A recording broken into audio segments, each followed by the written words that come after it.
मेरा भाईचारा मेरे साथ था, मेरी 36 बिरादरी मेरे साथ थी, इसीलिए मुझे आज 5200 वोटों से हमारी एजेंट की रिपोर्ट थी और जो अंदर काउंटिंग हो रही थी उसमें जो हमने बाहर आके मिलाया तो उनमें रिकाउंटिंग के लिए एप्लीकेशन लगाई। मैं 3 बार एसडीएम के पास गई, उन्होंने मुझे आश्वासन दिया कि भाई बीडीसी की जो काउंटिंग है ये राउंड सारे हो जाते हैं, उसके बाद आपकी काउंट फिर से गए तो उन्होंने कहा कि अब आप कोर्ट में जाओ। मेरे कोर्ट निकला, उसमें हमारे किसी भी एजेंट के सिग्नेचर उन्होंने नहीं करवाए, उन्होंने इतना जल्दी राउंड निकाला, अनाउंसमेंट कर दी। आप देख रहे हैं सजग संसार और फिलहाल मैं लोहारू क्षेत्र के सोहासड़ा गांव के अंदर खड़ा हूं और पीछे की आप लोग टीम देख रहे हैं। मैं बता देना चाहता हूं कि अभी फ़िलहाल जिला पार्षद के चुनाव हुए थे और उसका रिजल्ट जो है वो अब हाल ही में घोषित किया गया था।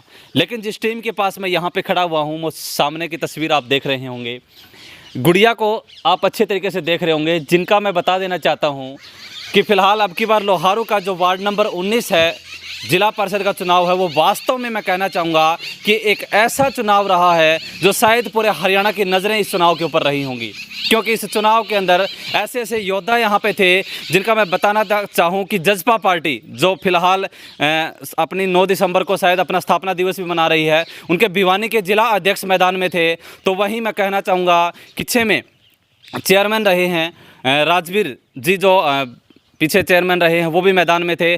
तो वहीं एक और चुनाव में बताना देना चाहता हूं कि जिनको हरियाणा के कृषि मंत्री जेपी दलाल जी का आशीर्वाद मिला है।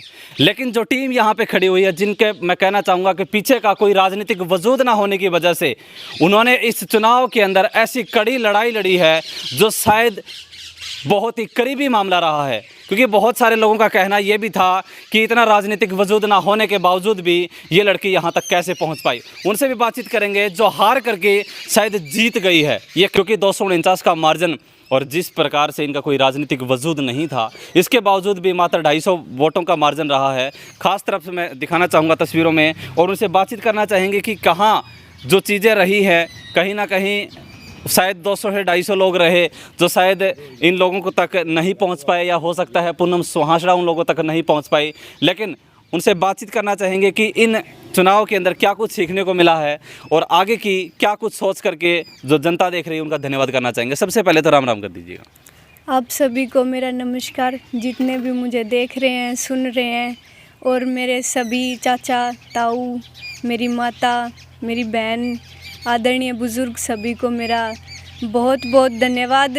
आप लोगों ने मुझे भाईचारे के दम पर इतने वोटों से नवाजा, इसकी मुझे बहुत खुशी है। आप सब मेरे साथ हो, मुझे किसी चीज़ का डर नहीं है। अगर मेरा भाईचारा मेरे साथ है, कोई भी हो, मैं उन सब के साथ टक्कर लेने के लिए तैयार हूँ, आगे भी और अब भी।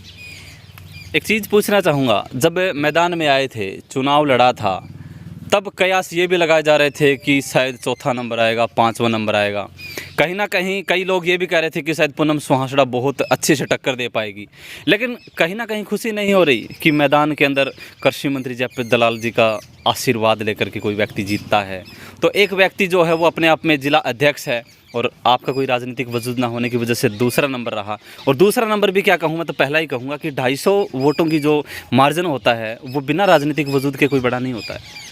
तो कैसे लग रहा है इस चीज़ के बारे में आपको? मेरा भाईचारा मेरे साथ था, मेरी 36 बिरादरी मेरे साथ थी, इसीलिए मुझे आज 5200 वोटों से नवाजा इन्होंने।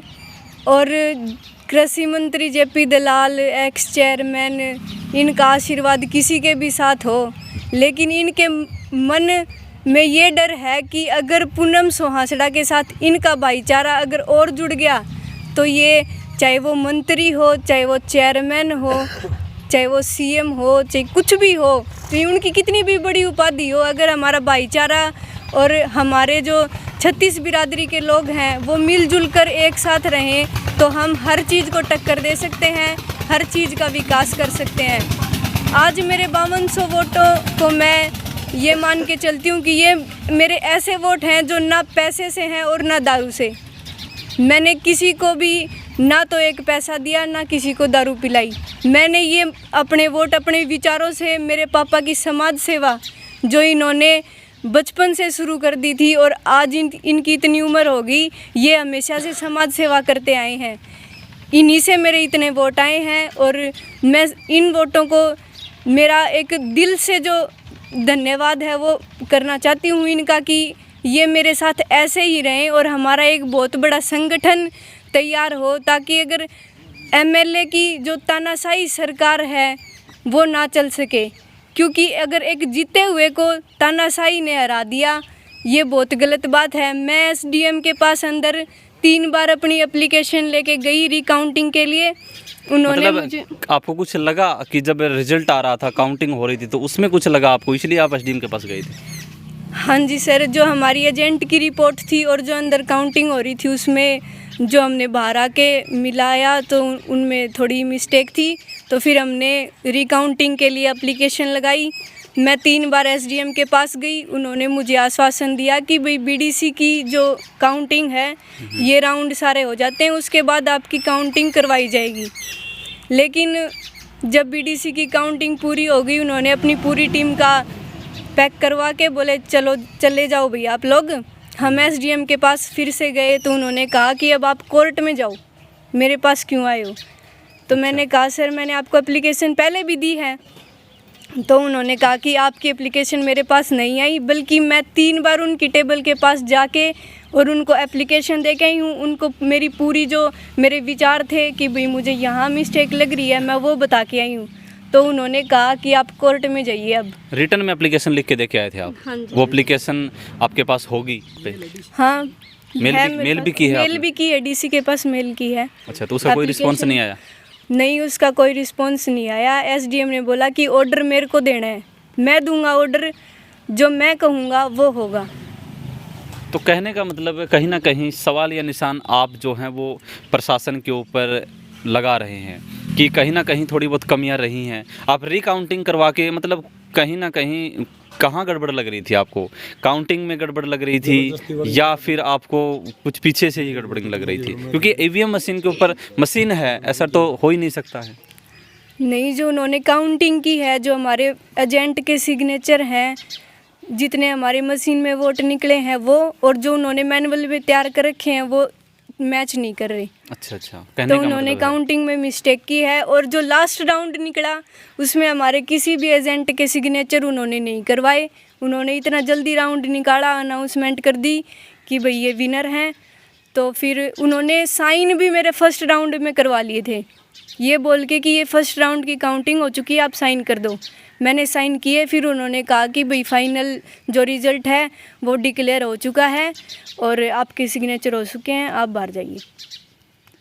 तो ये तस्वीरों में आप देख रहे हैं पूनम सुहासड़ा कुछ कहना चाहती है। जब रिजल्ट आ रहा था उसकी बातें कुछ बयां करना चाहती है, लेकिन जो बातें उस समय बयां करना चाहती थी उस समय शायद बता रही हैं कि एसडीएम साहब के पास में 3 बार एप्लीकेशन लेकर के गई हैं और उन्होंने पहले तो आश्वासन दिया कि दोबारा से रिकाउंटिंग हो जाएगी, लेकिन दोबारा से रिकाउंटिंग नहीं हो पाई, ये इनका कहना है। कहाँ पे दिक्कतें रही हैं वो तो या तो वो अधिकारी जानते हैं या फिर पूनम सुहासड़ा जानती है या फिर जो एजेंट रहे हैं वो जानते हैं। समय गया वो चीज़ का, हम नहीं कह सकते, लेकिन फिर भी आप जनता का दोबारा से आगे के भविष्य के लिए कैसे धन्यवाद करना चाहेंगे? मैं मेरे जितने भी मेरे साथ जो थे, जिन्होंने मेरी जी जान से दिल से मेहनत की मेरे लिए, मेरे साथ रहे और जिन्होंने मेरे दिल से वोट दिए हैं, उन सभी का मैं बहुत बहुत हाथ जोड़कर धन्यवाद करती हूँ। आप सब मेरे साथ ऐसे ही रहें। मैं आप सब के लिए आधी रात को भी तैयार मिलूँगी। और हार का मतलब ये नहीं है कि हम अपने घर बैठ जाएंगे। आप मुझे कोई भी काम बताओ, किसी भी गांव में काम बताओ, मैं उसके लिए मेरी पूरी टीम के साथ आपके सामने तैयार मिलूँगी। चाहे वो आपका पुलिस प्रशासन का काम हो, चाहे गांव का काम हो, गली मोहल्ले का काम हो, मैं आप सभी का वहाँ जाकर पहुँचकर पूरी अपनी टीम के साथ उस चीज़ का सॉल्यूशन करेंगे। धन्यवाद। तो ये तस्वीरों में आपने सुना, कुछ गांव के कुछ और लोग हैं, उनसे भी बातचीत कर लेते हैं कि वो क्या कुछ कहना चाहेंगे। जी नमस्कार जी। नमस्कार जी। जिस प्रकार से बेटी के विचार लग रहे हैं, कहीं ना कहीं लोगों ने कमी नहीं छोड़ दी है कि ऐसे विचारों को ऊपर नहीं उठाया और पीछे ले गए, तो क्या कहना चाहेंगे आप इस बारे में? देखिए, इस चुनाव में बड़े बड़े धुरंधर थे, अच्छे राजनीतिज्ञ जिनकी अच्छी अप्रोच थी। इस गुड़िया की उम्र क्या है, महज 21-22 साल, 21-22 साल के बच्चे को कितना तजुर्बा होता है, कुछ तो उस तजुर्बे के कारण कुछ जनता ने पूरा सहयोग दिया। 249 वोट कोई मायने नहीं रखते, यदि 125 वोट इस तरफ और ढल जाते उधर से कट के तो ये जीत जाती। फिर देखो प्रशासन का दबाव रहता ही है, आप कहीं भी यहाँ की वोटिंग क्यों, आप कहीं की भी देख लीजिए, 200-400 वोट इधर उधर करना कोई बड़ी बात नहीं है। और जी जान से लोगों ने वोट दिए, खूब मदद की, उसके लिए हमारी सारी टीम सभी मतदाताओं की आभारी है। धन्यवाद। तब जी राम राम। राम राम जी। क्या कहना चाहेंगे बेटिया के बारे में? समय जा चुका है, 250 वोटों का मार्जिन बीच में रहा है, तो बड़े बड़े धुरेंद्रों को पटकनी ही दे दी है एक प्रकार से, क्योंकि 250 वोट इसके लिए कोई मायने नहीं। इतने बड़े बड़े राजनीतिक दल के लोग जो लगे हुए थे, तीनों चारों पार्टियों से लगे हुए थे, जिसमें बड़े बड़े दिग्गज नेता जैसे कृषि मंत्री भी साथ में थे उनके, जिन्होंने अपने एक हमारे सुहासड़ा की महिला को जो ने सपोर्ट कर रखी थी और उन्होंने पूरी ताकत झोंक रखी थी उसके लिए। और हम सुन रहे थे कि पहले से उन्होंने आश्वासन दे रखा था कि आपकी जीत पक्की, आप निर्भय होकर रहो। तो कहीं न कहीं मुझे सरकार का इसके अंदर हाथ लगता है। दूसरी बात, पूनम ने जब गिनती के लिए कहा, हो सकता है कि जनता ने कहीं कुछ कमियां छोड़ दी हों, 100-125 वोटों की कमियां भी रही हों, लेकिन पूनम के कहने के मुताबिक जब प्रशासन ने इसकी दोबारा गिनती नहीं करी और उस गिनती के अंदर एक दूसरा कैंडिडेट भी भागदौड़ करता दिखा था हमें, जो कि अपने जज पासे है, तो विजय गोठड़ा, उनकी भी बातें नहीं सुनी गई। उनके भी, वो भी वहाँ चिल्ला रहे थे कि मेरे 300 वोट उठा के इसको जांगड़ा को लगा दिए। तो उनको भी पासे अंदर से मायूस होकर आना पड़ा कि पता नहीं दुष्यंत चौटाला का फ़ोन आया या किसका फ़ोन आया या वो खुद की समझ से आए, लेकिन बिल्कुल धांधली हुई है। गिनती में तो धांधली हुई है। अगर धांधली नहीं होती, कहीं ना कहीं जो लोग देख रहे हैं वो ये नहीं कहेंगे, क्योंकि कई बार क्या होता है चुनाव के अंदर जो हार जाते हैं वो आखिरकार ईवीएम को दोष देते हैं। ये कहते हैं लोग, लेकिन हम उस बात के लिए कह रहे हैं कि अगर धांधली नहीं थी तो पूनम 3 बार अंदर गई है रीचेकिंग के लिए, तो इसकी रीकाउंटिंग क्यों नहीं की गई? अगर वो साफ सुथरा था उनका चुनाव तो रीकाउंटिंग करके इसको संतुष्टि करवा देते। हम ये बात कहते ही नहीं। फिर बिल्कुल ये प्रश्न तो उठता है, लेकिन नहीं कहा जा सकता। जी राम राम। राम राम। मैं सारे भाइयों को राम राम। मैं खुद एसडीएम साहब से मिला था गुड़िया के साथ। एजेंट थे आप? हाँ, मैं एजेंट था। अच्छा जी। मैंने साहब से बात की, साहब ने क्या किया, बोला जी मैनुअल चेक करवा देंगे। मुझे मैनुअल में तो कोई फॉल्ट है नहीं, मैनुअल करवाते। एजेंट का क्या होता है, 100% सही तो नहीं हो सकता। नहीं, वो तो हम तो एक ही मशीन को देख सकते हैं, जो भी एजेंट बैठता है वो। हाँ, एजेंट तो हाँ, वो तो खाली 3 राउंड देखेगा, सारे राउंड थोड़ी देख सकता है एजेंट। और फटाफट 5 मिनट में सारा रिजल्ट भगा दिया। अब एजेंट को अंदर कौन जाने देता है? मैं तो बाद में गया हूँ, पता लगा अभी 200 वोट विजय गोठड़ा की कट गई। 1-2 वोट की तो हो सकती है। नहीं, 200 कट गए विजय गोठड़ा ने तो बताया हमें कि भाई मेरे 200 कट गए, 268 सॉरी। अच्छा। तब मैं गया गुड़िया के साथ, एसडीएम साहब ने बोला मैंने मैनुअल चेक करवा दिया। बोले रीडर था वो जयवीर, उसको बोल दिया भाई इस गुड़िया से लिखवा ले कि मैं संतुष्ट हूँ।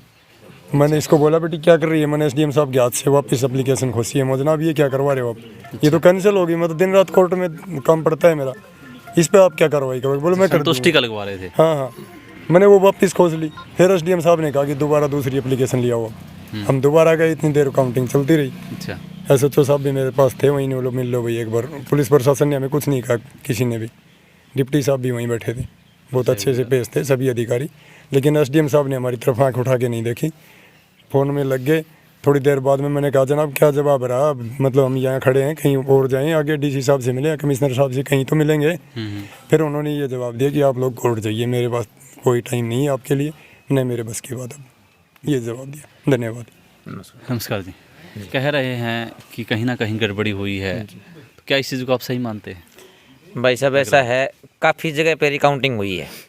अच्छा जी। देवराला साइड में वहाँ पे रिकाउंटिंग 3 बार हुई। एक कैंडिडेट कुछ वोटों से हार गया था रिकाउंटिंग में, फिर दोबारा उसके वोट घटे, तीसरी बार जो दूसरा कैंडिडेट था वो जीता। तो जब बिटिया को इस बात के कन्फ्यूजन था भाई कहीं वोटों में गड़बड़ है, तो क्यों ना वो रिकाउंटिंग करवानी चाहिए थी। एसडीएम साहब ने बार बार आश्वासन दिया कि भाई करवा देंगे, बाद में मना कर दिया। एप्लीकेशन दी नहीं दी मेरे को, सीसीटीवी कैमरे हैं उनमें चेक करो।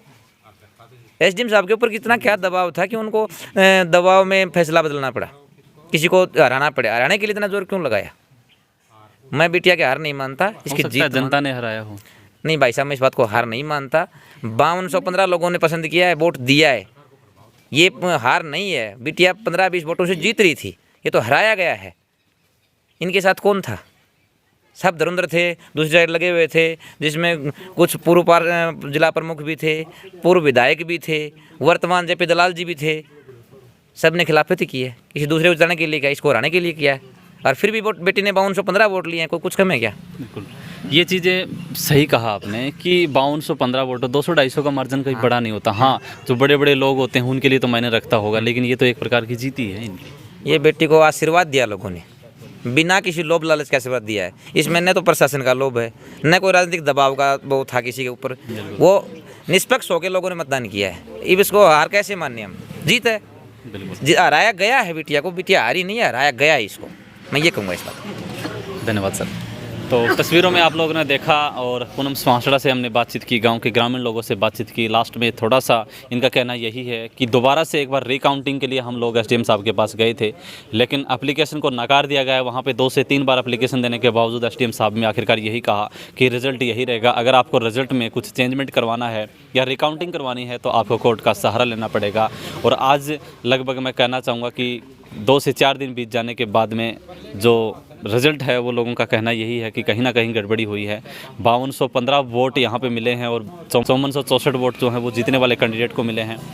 और इनका कहना यही है कि वहाँ पे एक जो चौथे नंबर पे रहे हैं उनका कहना था कि 200 से कुछ वोटों का हेर फेर यहाँ पे हुआ है। जिला अध्यक्ष रहे हैं, वो इनका कहना है।